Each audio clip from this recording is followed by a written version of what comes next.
My name is Brock, and this is the Dungeon Master's Toolkit Podcast.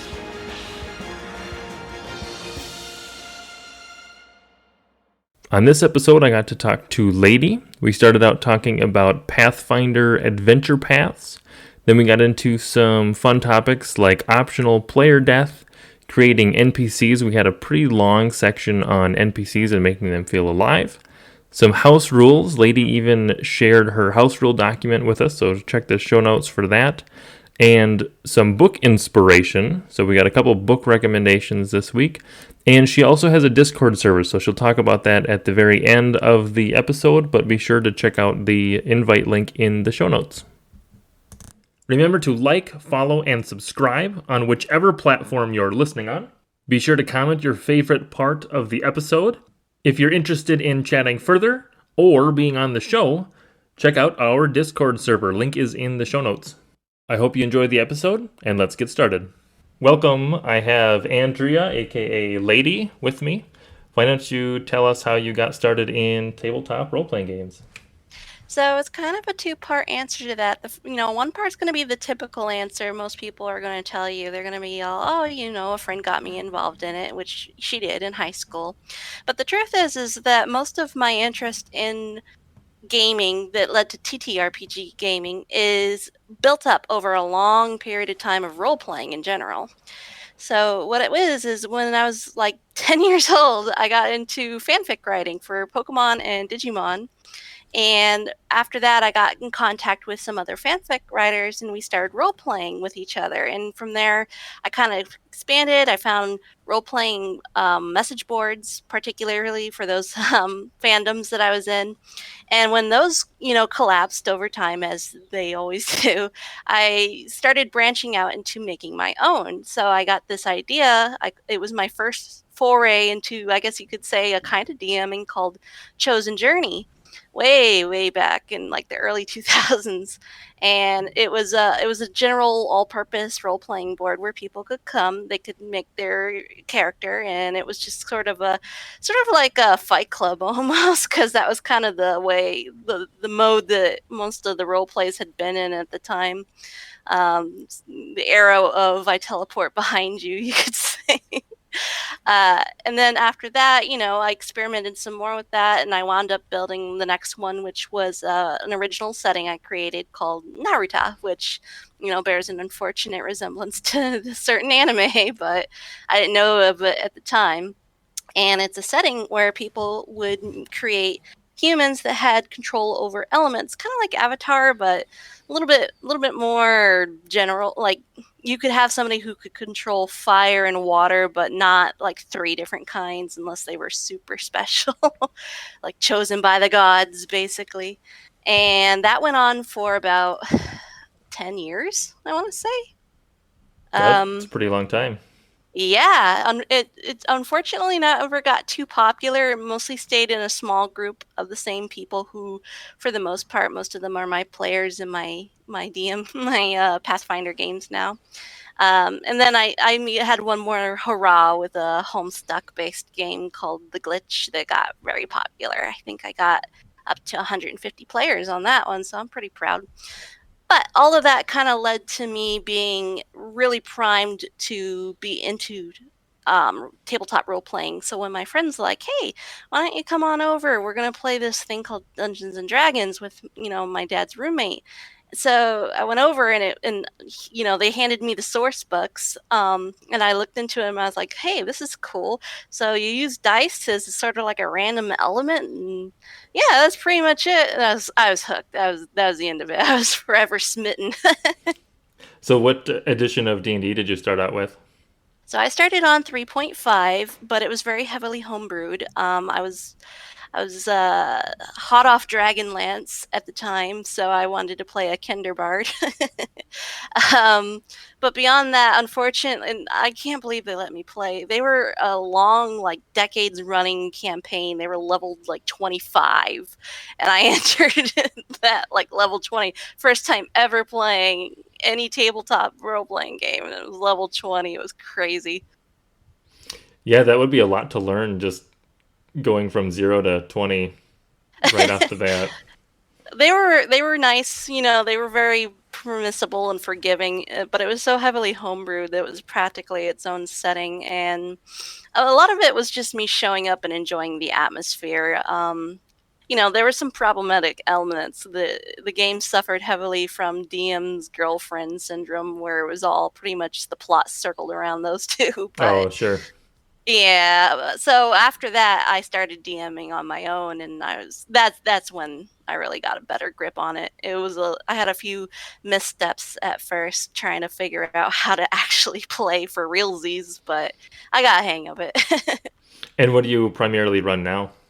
I run primarily Pathfinder First Edition. I'm eyeballing Fifth Edition. I would love to get into that, but I have a rule of thumb that I'm not going to DM a system unless I get an opportunity to like learn it first, like not just read the books, but experience it, with some exceptions. But I haven't found anyone to run a game for me, so I'm still doing Pathfinder. Eventually, I'll try Fifth Edition. Do you mainly stick with Pathfinder now? Well, for that reason, because you haven't found anybody else to kind of run it for you, but also just because you have kind of a stockpile of the Pathfinder books. Oh yeah, definitely. I bought a whole bunch of licenses on Hero Lab.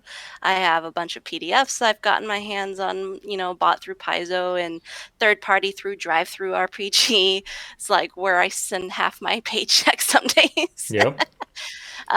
So yeah, most of my resources are sunk into Pathfinder at this time. I'm not above breaking away from it, but I've gotten very enamored with it. And I, in turn, I've become the master. I have homebrewed it to such an extent, it's practically like Pathfinder 1.5 edition. Well, and if you're comfortable with it, and you're familiar and you just know how to run it, you're probably going to produce better games then as well. Yeah, and here's another reason I stick with it. I really like Paizo's writing, and while I have done homebrew games in the past, these days, I work full time. I just don't really have the time and energy to do too much homebrew stuff in such a crunchy system as Pathfinder. So I mostly run pre-made adventure paths. Right now, I'm doing Reign of Winter. We're on book 5 of 6 for that. And I'm not really familiar with the adventure paths. Can you just kind of explain that? Yeah, sure. So an adventure. Okay, so you're familiar with a module, right? Yeah. Yep. So really, an adventure path is just 5 or 6 modules all tied into an overarching story.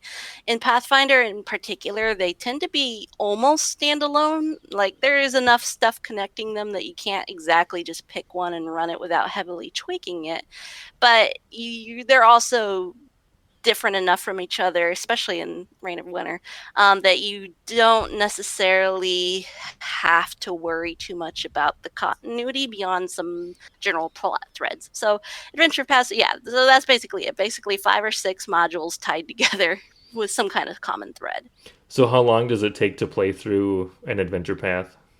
So, I run about once a week. And doing so with minimal skips, it takes me about 2 years to get through a whole adventure path. Okay, so that's quite a lot of content then. Yeah. Definitely. One book will usually last, 3 months to 4 months, depending on what's in it, or if my players are managing to speed run it somehow. Yeah, so you said you guys meet once a week. Yep. Um, I run 2 groups, so I've got one Friday and one on Saturday. oh boy, so you're actually running twice a week just for different Yep. So people. it's yep. Same adventure path for both of them. So they're playing simultaneously, separate servers for each group. I let them name themselves. So on one group we've got the Wild Party, and the other one is the Weird Collective. And we also have a common server between them where they can mix and mingle because we're all friends, and that's also where they can talk about things. We've got a spoiler chat if they really can't help themselves, but otherwise we keep it to only content that each group has already experienced. I'm managing to keep them pretty much on track with each other. That probably helps with prep then, though, right? Because you're not prepping for two different campaigns. You're just prepping for one, but you're playing it twice, essentially. Yeah, exactly. I told them when we started this, because before it was all one group, and then after that, I said, no way, I can't do this anymore. You guys are too big. It was like It's like 11 people total. So we split up, and I said, if we're gonna do this, and we're gonna split up, I'm not making two different campaigns. You guys are all playing the same thing. And so what I do is when I start a new book in the series, I prep everything ahead of time. I get all the maps done, I get all the tokens, I get all my sheets in order, and then all I do, and since it's all digital, all I do is copy paste it, and then there you go, two exact copies of the same campaign. And then how has the do the different groups kind of have, vastly different experiences in it, or do they tend to kind of follow the same paths through? So adventure paths tend to be a little bit railroady, which my players don't mind. They're used to that because just how what I run things, they tend to be pretty compliant with the plot. Some groups would hate that, but we're cool with it. So with that said, they don't go too crazy from each other. However, for one of the other reasons I like the Paizo adventure paths is they usually give you multiple ways to approach a problem, and it's been so much fun watching two groups figure out different ways of solving issues. I can give you a really funny example if you want. Yeah, go for it. Okay, so there's this one part, and I think it was book two. So spoilers if you are going to play Reign of Winter, where they need to go take out a young white dragon who is sitting at the top of a clock tower in order to start basically get this guy out of the way, and we can start like a insurrection movement inside the city because dude's in charge of a whole bunch of people. So group A, so wild party basically, they're very stealthy. They have a lot of they have a rogue, they've got a like we have a lot of third party classes. If I start naming them, people aren't going to know what they are, but take it from me, they're very stealthy for the most part, and they try to go for more tactic oriented approaches to things. So what they did was they went in the middle of the night and they cast invisibility and flight spells or whatever, and they basically flew to the top of the clock tower, assassinated the dragon, and then flew off before all of the minions could wake up and come avenge their dead master there. Whereas the other group, Weird Collective, they bashed their way up from ground floor all the way to the top, completely kicked in every single door they could find, slaughtered the place. Uh, they got the dragon's hoard. The other group didn't. They left too quickly. But as you can see, they're vastly different approaches to problems. Right. So it's the same encounter, but slightly different approach, and then kind of the end result is the same ultimately, but some slightly different consequences between how Yeah. many dead people there were and if they got loot or not, that sort of thing. Exactly. So, the group that tends to be more in and out, get the objective done, they tend to, miss out a little bit maybe on loot, or there might be more enemies kind of around in general, but they also reduce their body count and they are also way quicker as a result, so they can get through issues without needing to linger and waste resources on healing. Whereas the other group, they just reap the rewards of being your typical dungeon crawler group, where they're just going to make sure they drag the place from top to bottom and search every nook and cranny. So when you're DMing for those, then it probably feels very different to swap between groups. Yeah, it's definitely extremely refreshing and it keeps me charged. I don't feel like, okay, here we go again, unless it's a section that I personally didn't enjoy running in the first place. I'm actually at that position right now, which is unfortunate, where it's book five. They are basically assaulting a military camp, and in this case, Paizo really dropped the ball. They didn't give a really good option for stealth, so it really is a case of literally round by round combat against a whole army camp, because there's no way you can do it but other than a frontal assault.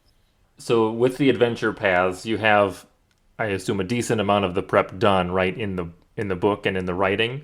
How much Yeah. extra stuff do you find you have to do then for to prepare for a session? So me personally, most of my personal touches come in with the NPCs, and this is reflecting my history of role playing.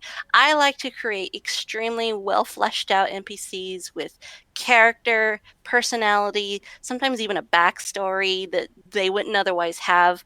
I've even taken whole NPCs out of an adventure path and swapped in characters I've made in the past, just so I could give them a little bit more of a flair. And that's the biggest thing that I personally change and have to work on. And even then, it's not that much work for me. I have a lot of experience with making characters on the fly that are at least have a hint of life to them.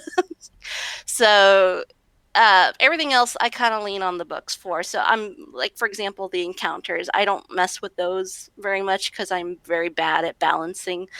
It's kind of funny. I'm a DM and I really suck at math. So I try not to mess with anything too numerical. Um, in the past, I've maybe changed up how an adventure might like pan out. There have been times when the book might say, if the characters do XYZ, then this is the consequence. And I'll be like, that's kind of dumb. I'm going to change it to be a little bit more fun or realistic or rewarding.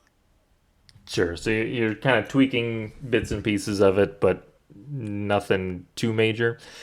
Yeah, Do you that have? saves me a lot of headache.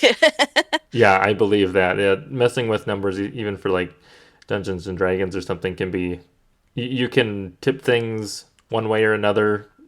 hmm Sometimes to be too strong or too weak for your enemies. We've experienced that with encounters that were maybe toned down a little bit, and then the enemies rolled terribly, so we just mop the floor.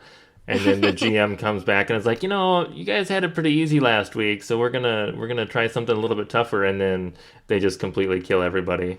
Um, Yeah, there's that, and there's the fact that it's hard to know how the dice are going to sway things. There's such a, especially in Pathfinder and older versions of D&D, there's so much leeway for the dice to just completely like wipe out a group if they got very unlucky.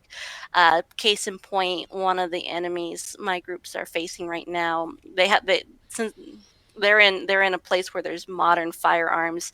A sniper rolled a crit times 4 damage. It was like 100 damage. So I was like, that's a headshot. nice. And that was on your players. Yeah, so and it would have killed that character flat out. But I also believe strongly that the players should be having fun first and foremost. So of my many house rules, one of them is that you can choose that if you're going to be dropped dead from an attack, you can instead choose to take an injury, which is usually going to be something pretty severe and permanent like losing a limb, or in this case, if the player had taken that option, turns out he could survive that hit. Couldn't believe it. But if he'd chosen to take the option, I was going to give the character amnesia. Ah, yeah, that would be a good uh, injury for that. Yeah, and also tank is in it a little bit. The Fantasy Flight Star Wars game, so like Age of Rebellion, Edge of the Empire, Force and Destiny, I think is the third one. That they have kind of that same thing where when you hit 0 hit points, you don't die. You go unconscious and you take a critical injury. So you roll on a critical injury hmm table that's like one to, is it 1 to 250 or 1 to 150? And then Wow. for each, so you roll a D100 to see what you get, and obviously the lower you roll, the easier it is to like resolve it, or maybe it might not be even permanent. It might just be kind of like a couple session thing. hmm But for every critical injury that you have, you add 10 to the roll, and if you get to that top level, like I think it might only be 150. If once you get to that top level, it's like you roll 250 or higher and your character just dies. So hmm it kind of bakes in some of that injury as well, where you're not you don't have death saves or anything. You just take an injury and then you kind of move on. And hmm so that's kind of an interesting concept too, that you've pulled something similar for your game. Yeah, yeah, because before that we were even playing around with different ways of getting the same result where it's like, okay, well, we'll just act like your character got hit with a resurrection spell, so you have a negative level, but you're still able to, play on. And I make it optional because for some players that's also like the thrill of almost dying makes it more fun for them. So for them, they die, they die. That's their choice. Well, I like that you have the option there, and then it can lean into that like heroic sacrifice too if the moment is right. Mhm. Like, my character would totally go down, in this way, trying to protect the party or whatever, Exactly. can lead to Yeah, some good moments.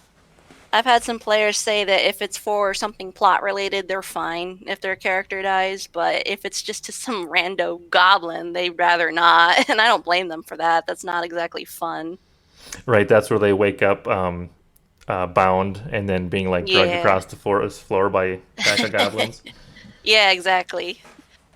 Like, I don't even like TPKs, especially in a pre-written adventure. That's kind of awkward.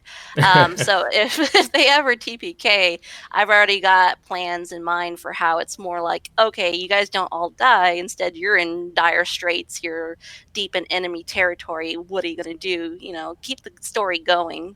When you do have characters die, do you just have them roll up new characters and then work them into the story? So far, nobody's taken death. But if they were, then yeah, and I do my best to make it make some sense on how they're going to get there. I've kind of been to my because right now they're off Galarian, so they're off planet, and I've kind of been like, could you guys try not to die? It's going to be real awkward to explain your new character joining up if you're off planet, but I'll do it. I'll figure it out. And you know, my players are also really forgiving of me needing to make like just go with it comments. So if I had to do a case of, oh yeah, this person has been following you this whole time and now they're stepping in, it's dumb and cheesy, but they'd roll with it. Yeah, we kind of had that in a game that I ran. I was running a one shot, a Star Wars one, and I had two players, and then um, one of my players was like, "Hey, I have a buddy that would really be interested in this. Do you mind if he joins?" I was like, "Yeah, sure." So like halfway through the session, there's just another person there, sneaking through a secret facility.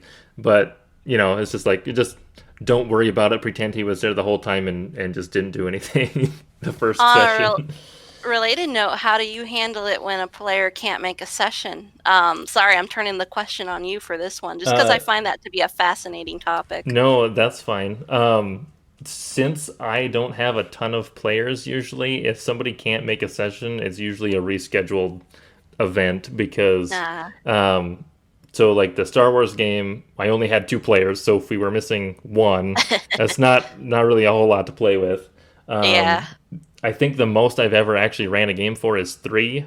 So yeah, if you take pretty much anybody out, you're down quite a bit. Yeah. Makes sense. How about for you? You sounds like you have a So lot more players. Oh yeah, so you know, a group of I think there's 5 and 6. I'm not going to count. It's something like that. If what it is we have a threshold of missing players. So if X number of players can't make a session, then we'll reschedule it because it'll be like, well, that's way too many. But if it's just one or maybe two for the other group, what it is we basically just pretend that person's kind of in the background doing what their thing. Sort of like if we're in a fight and they aren't there this time. They're basically off screen fighting grunts for us. Sure, they're the CGI in the background. Um, Exactly. That's a great way of putting it. it's like a Lord of the Rings video game where you have your main character is like fighting, but you're only fighting like 10 people, but there's like a whole bunch of people just in the background animations that are Yeah, going to town. exactly.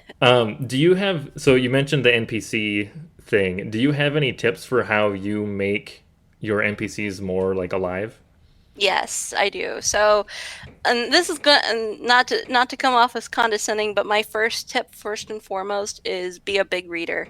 I get so much inspiration from books, from the styles of the authors. How do they, make their characters interesting, and I internalize that over time. But once beyond that, some things to keep in mind is if you can try to give your character a kind of a voice. I want to say like not like physically. If I actually can't do voices, but in your head, and then think about how they would interact with either the players or maybe some other NPCs, and just run scenarios in your head trying to think of what this character would do as in terms of a reaction to things.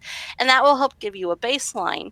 And as you do that more and more and you get used to doing it, you can be so reflexive that you start coming up with a personality just by thinking up various bits of whatever you need to introduce them. Um, and then from there, and here's a like a life hack for you. Once you have a good core cast of NPCs, start making their families and start making their descendants and start making their ancestors and this is why I made a giant family tree, and most of my NPCs come off of that. Sure. So you could kind of mix and mingle them, and then you kind of have a baseline for what they maybe should be like or what their interests and stuff are like. Hmm. Um, I'd say a lot of my characters share a lot of similar personality traits or tropes, you could say, and that what makes them not all blend together and be samey is that I think about what makes them stand out from those characters that they're too similar to.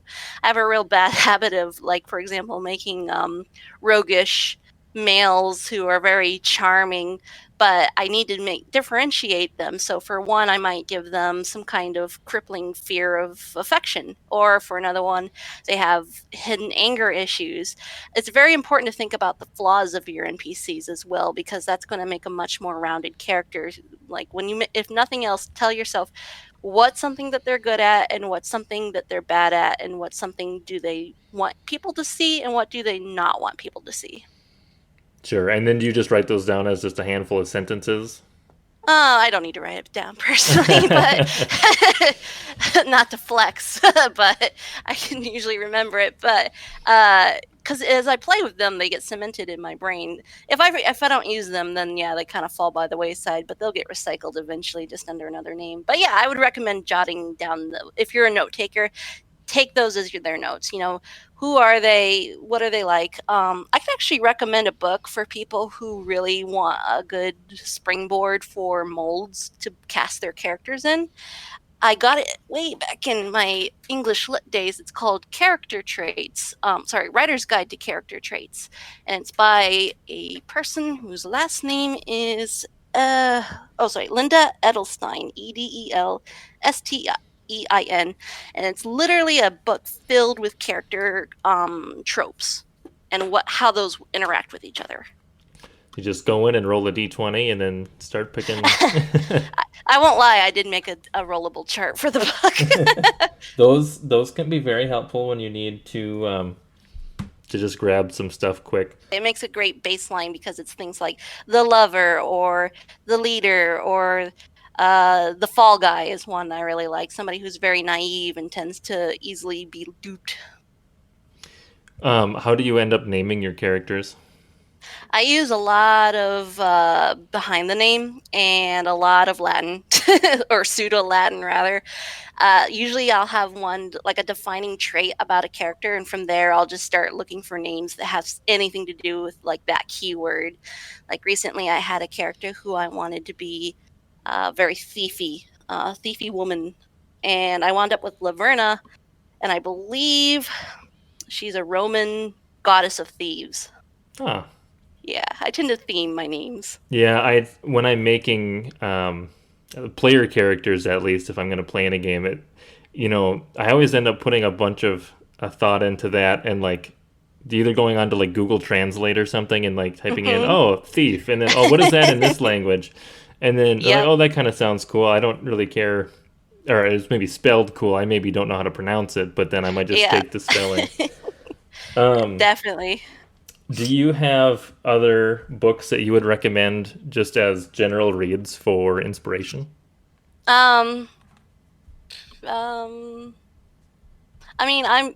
It's hard to say. I can tell you that one of my favorite authors is Daniel Polanski. He did a series called Lowtown, and his characters in that tend to be it's the gritty realism fantasy sort of thing, but he does very good characters. It's a series called Nice Dragons Finish Last. Rachel Aaron, she does amazing characters. They're very vibrant. They stand out from each other. that you wind up rooting for them, or she does good villains too. So things like that. Just read All the books. all the books. Do you have specific tools that you use for your games, either for prepping or running the games? I think you mentioned that you use Foundry for Uh-huh. online games. Well, I'm moving there. I For a long time we used map tools, but lately I've been having some issues where I might have my connection tank, and since map tools has to be self-hosted, my players can't connect to me, and that's a problem. So Foundry does have cloud-based hosting, so I'm going to be moving towards it more for that. But also once I looked at it, I was like, "Oh my God, all the stuff pre-made by the community. I don't have to code my own things anymore."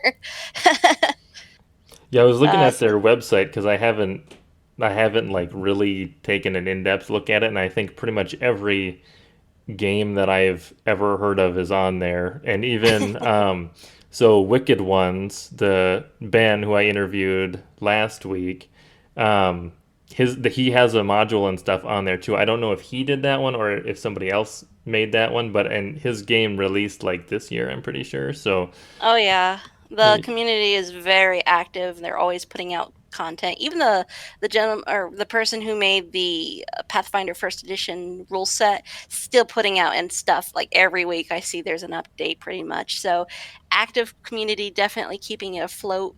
And even if they don't have your system on there, they do have a generic system where you can go in and do a lot of customizing without even needing to code things. nice. As a software developer by trade, I probably would just get lost in there making my own stuff. Yeah, I feel you. It's like, all you really need is JavaScript and a few other things. I can do that. I think you were the one that asked, you were curious what people's day jobs are. Can I ask you what your day job is? Yep. So I'm a programmer, and I feel weird saying that. I guess I suffer from severe imposter syndrome because I'm completely self-taught. But I just happened to kind of be in a good spot in my company, and they needed somebody to learn this new software they bought. So I learned it, and from there I just kind of kept going. So now I'm mostly, I run SQL and Python and maintain this very weird software that is completely unique to my company.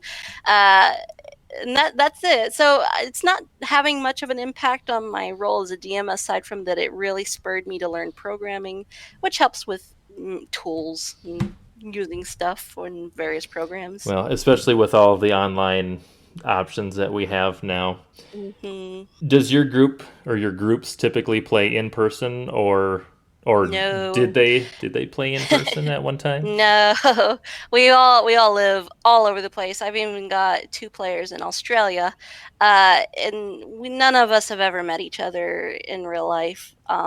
We would love to, but it's a case of a lot of my friends I made online in my youth. Like, for example, when I was talking about being like a snotty little 10-year-old playing making fan fiction, one of my friends from those days is still my player. She's one of my Australian players. So we'll probably we haven't met. Maybe we will someday, but she's stuck with it through me. And a lot of the rest of my players are people I've just kind of picked up over the years through my various role playing escapades.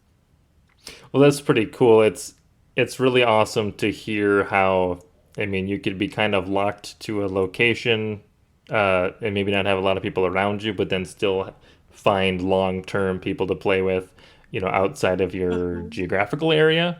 Hmm. I'm from a fairly small rural town in Minnesota, and there's just not a lot of role playing in general. Like, it's not something that a lot of people do, or there's not a lot of game stores near me. So, Hmm. yeah, online is pretty much the way to go. I play It's with yeah. people that I grew up with, like a cousin and a couple friends from high Hmm. school, but yeah.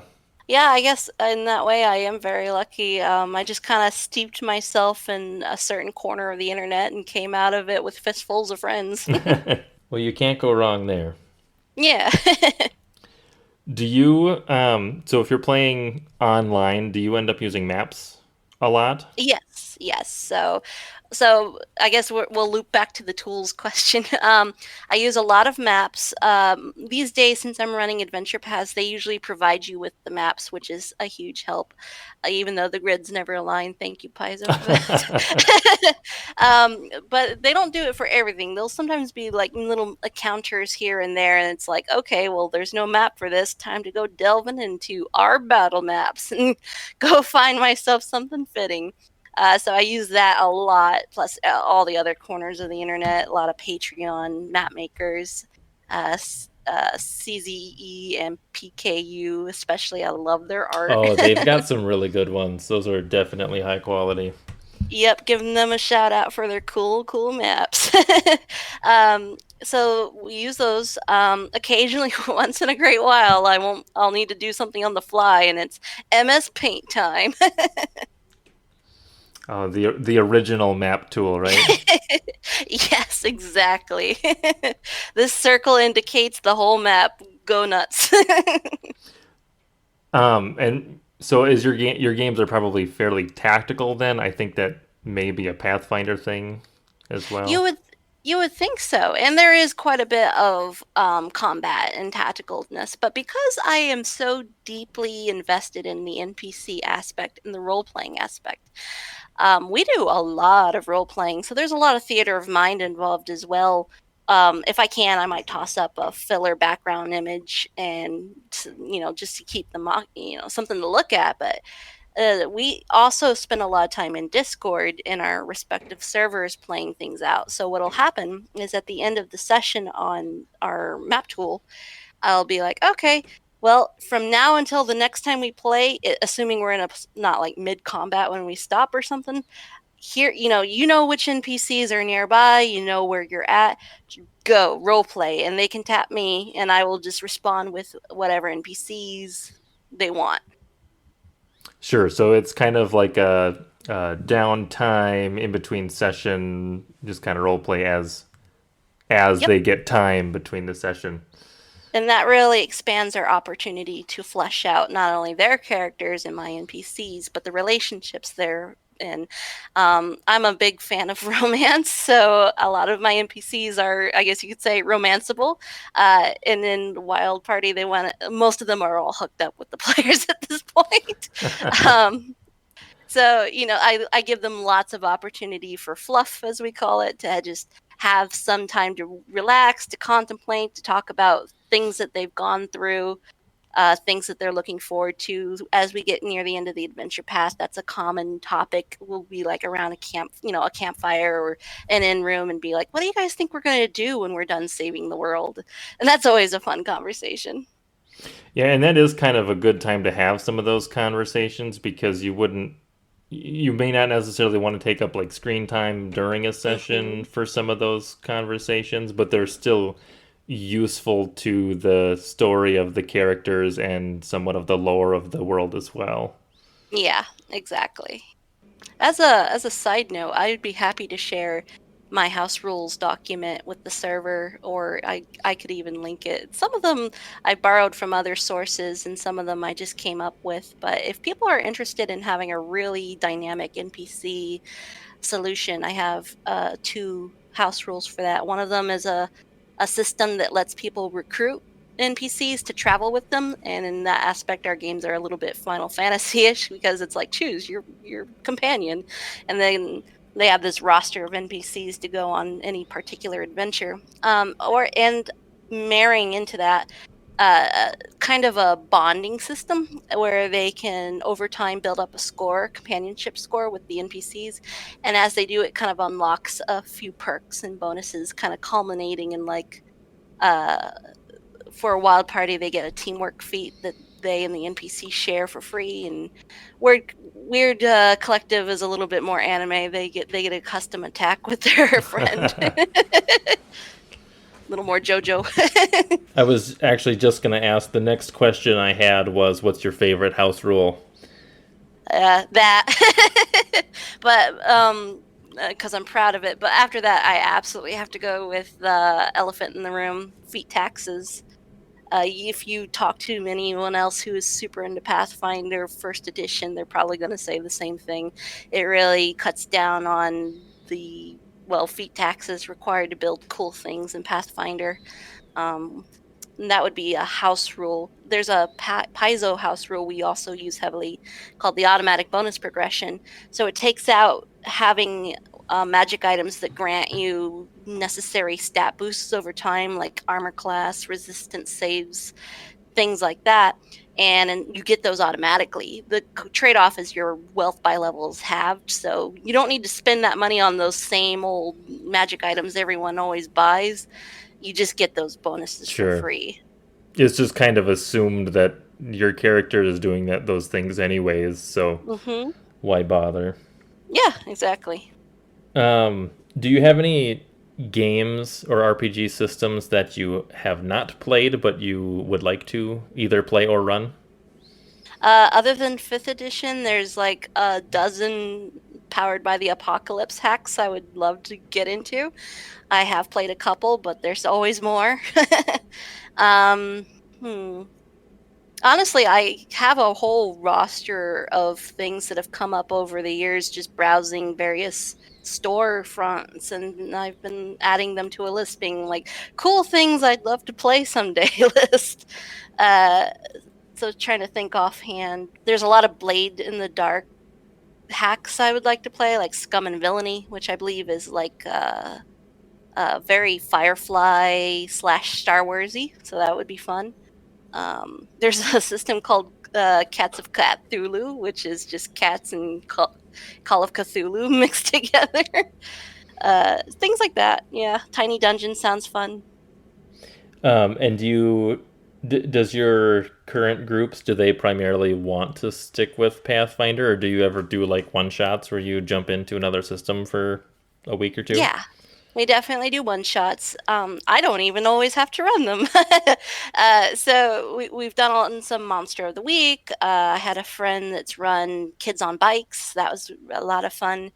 Uh, I have a friend who's trying to get Tavern Tales up. So we definitely do the one shots sort of thing when we can, time permitting. So, so there's that. There's been talk about maybe switching off Pathfinder in the future, but I don't know. For like our main campaigns after this, maybe fifth edition. We'll see. Do you have any tips for new and veteran DMs? So for the new DMs, my tip is dive in, play, practice. You're going to be intimidated. Try not to be. If at all possible, get your players that are your friends, and hopefully they are your friends, and that way you don't feel quite as pressured to perform. Your friends are going to be very forgiving, and a lot of the times your friends just want to have fun with you. So dive in there, practice. Practice makes perfect. Always be playing.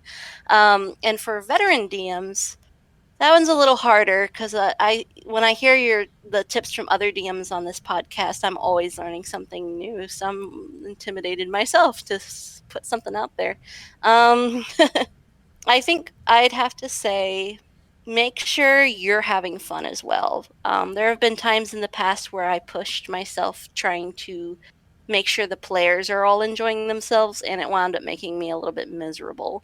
And once my players found out, they were kind of like, no, no, no, don't do that. You need to have fun too.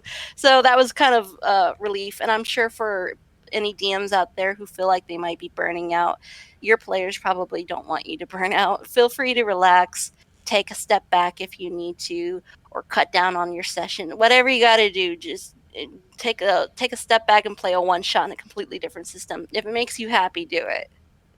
Right, or I've even heard people do like, yeah, we're gonna play board games this week because I'm not feeling up to, a full RPG Yeah. session. But that's a really good point though about not burning out and then also um, making sure that you're having fun because, like you said, ultimately, if the DM burns out and isn't having fun and stops, then everybody else kind of has to stop too. So, Yeah, exactly. And I think and I guess this kind of goes in with the vet and newbie advice. Talk to your players. Keep a dialogue open. Don't assume things. So a lot of DMs, they feel that imposter syndrome where they're like, "Oh my gosh, they probably didn't have any fun." Ask them, are you guys having fun? Do your best to believe them when they say yes. I think the first couple times that I ran a game myself, I definitely kind of had that because I was so consumed with like there's a lot of moving parts as a DM to like Mhm. keep track of, and it's one mind versus the three minds of the players, and then Mhm. the like pressure to like if I'm sitting and thinking for a second, like I don't want there to be dead air for a little bit because I think that they're not going to be having fun, but they're just going to wait for you to come Yeah. up with whatever you have to come up with, and after you've done it a couple times, it's like okay, they'll let you think for a minute or two if you need to, Mhm.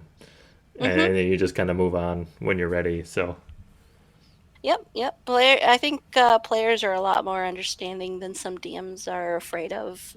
They just want to have fun.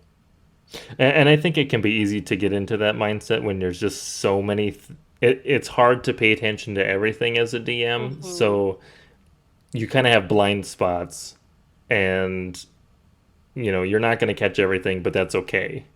Yeah. Yep. And at the end of the day, you're probably going to look back at everything you did and be like, "Huh, that was actually really cool." If you could have any RPG book created, so you could put anything in it, what book would you have written? That's such a hard question. um, Honestly, I think Blades in the Dark did that for me. It had all the rules. It had tons of NPCs. It had factions. It had things that what are these factions' goals? What are these people's individual goals? What are their personalities like? It had everything you could ever ask for. Ran that half blind and I still had a ton of fun. So I think Blades in the Dark definitely my ideals gold standard for an RPG. Awesome. So you don't even have to hope for the book to be made. It already exists. That's perfect. Yeah, I just hope more people follow that format of giving a really complete setting to people. Blades in the Dark is definitely fun to read through as a DM, Mhm. and I guess the core rules are even free online if you want to go Yeah. look at them, which is nice. Yep. Definitely. Definitely cool. I found myself once I got into Blades in the Dark modeling a lot of my future uh like one shots around that format, like having clocks, for example, to show tension or progress. That was such a cool feature to learn about, and jotting down factions. How are these factions interacting with each other? Who hates each other? Who's infiltrating someone? Hands down, number one way to approach any intrigue in an RPG: follow Blades. So do you have a favorite part of Blades?